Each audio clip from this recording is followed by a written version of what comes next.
చంద్రబాబు నాయుడు గారు ముఖ్యమంత్రి అయిన తర్వాత జగన్మోహన్ రెడ్డి అనే వ్యక్తిని కేవలం ఒక ఎమ్మెల్యేగా కూడా గుర్తించే పరిస్థితులు ఈ రాష్ట్ర ప్రజలు లేరు. కేవలం నెలకొకసారి మీడియా ముందరకు వచ్చి ట్విట్టర్ ద్వారానో లేకుంటే జైలు పర్యటనలోనో లేకపోతే రైతులకు నోట్లో మట్టి కొట్టే విధంగా దండయాత్రలు చేసుకుంటూ ఏదో ప్రభుత్వాన్ని విమర్శించాలనే ఒక చెడ్డ ఉద్దేశంతో జగన్మోహన్ రెడ్డి గారు మాట్లాడుతున్నారు. మీరు బాగా గమనించాలి. ఇప్పుడు ప్రభుత్వం ఏర్పాటై 18 నెలలైంది. జగన్మోహన్ రెడ్డి గారు ఏ ఒక్క మంచి విషయంలో ఎప్పుడూ స్పందించలేదు.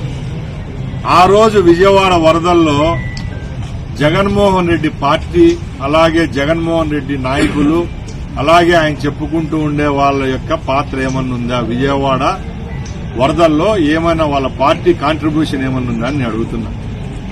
నెక్స్ట్ మొన్న వచ్చిన తుఫాన్లో ముఖ్యమంత్రి గారు 46 గంటల ముందే అలర్ట్ చేసి రాష్ట్రంలో ఈ విధమైన తుఫాన్లు సంభవించినప్పుడు 1973లో దివిసీమ ఉప్పెన నుంచి ఈ రోజు వరకు ఇలాంటి నేషనల్ కెలామిటీస్ ఏదన్నా వచ్చినప్పుడు ఏ విధంగా అధికారులు సన్నద్దం చేయాలి, ఏ విధంగా ప్రజలను సన్నద్దం చేస్తే నష్ట నివారణ చర్యలు జరుగుతాయో అన్ని గ్రహించి ప్రభుత్వంలో ఉన్న అధికారులందరినీ మమేకం చేసి ఇలాంటి కార్యక్రమాల్లో ఏ విధమైన దుర్ఘటనలు గాని, ప్రాణ నష్టం గాని, ఆస్తి నష్టం గాని జరగకుండా చేసే ప్రయత్నం చేసే వ్యక్తి ఎవరంటే మన ముఖ్యమంత్రి చంద్రబాబు నాయుడు.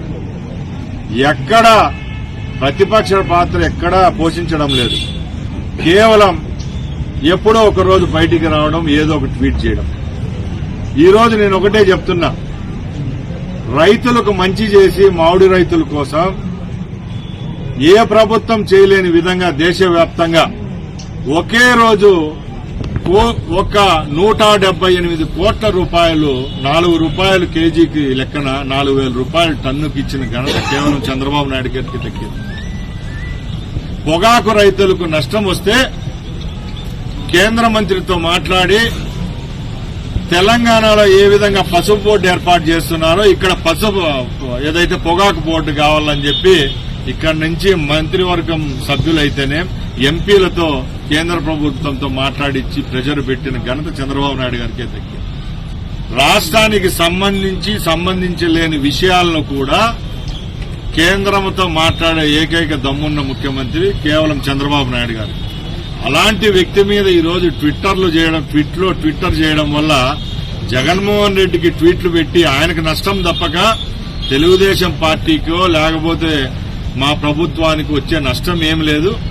ముఖ్యంగా మనం ఉమ్మడి కడప జిల్లా వాసులం కాబట్టి మనం ఒకటే గ్రహించాలా, ఆ రోజు జగన్మోహన్ రెడ్డి ముఖ్యమంత్రిగా ఈ ప్రాంతాన్ని నిజంగా అభివృద్ది చేసింటే పులివెందులకు ఆనుకొని ఉన్న రాయచోటి సీటు ఎందుకు వాళ్ళ చేతిగుండా పోతుంది, కదిరి ఎందుకు పోతుంది, ఆ పక్కన ఉన్న కడప సీటు ఎందుకు పోతుంది, కమలాపురం ఎందుకు పోతుంది నేను అడుగుతున్నా. ఏదో రేపు రాబోయే కాలంలో మరొకసారి ముఖ్యమంత్రి కావాలా, వాళ్ళ కాడను సన్నద్దం చేసేదానికి అప్పుడప్పుడు ఇలాంటి పౌరుష మాటలతో మాట్లాడడం, ట్వీట్లు చేయడం సబబు కాదు. మేము ఒకటే చెప్తున్నాం, మీకు ప్రతిపక్ష హోదా కూడా దక్కలేదు. మీరు ఏ రోజైనా మీ 11 మంది ఎమ్మెల్యేలు రాష్ట్రానికి సంబంధించిన అభివృద్ది విషయంలో అసెంబ్లీలో చర్చించలేదా? వచ్చారా మీరు అసెంబ్లీకి? మీకు మెజార్టీ ఉంటే వస్తారు, మెజార్టీ లేకపోతే రారు.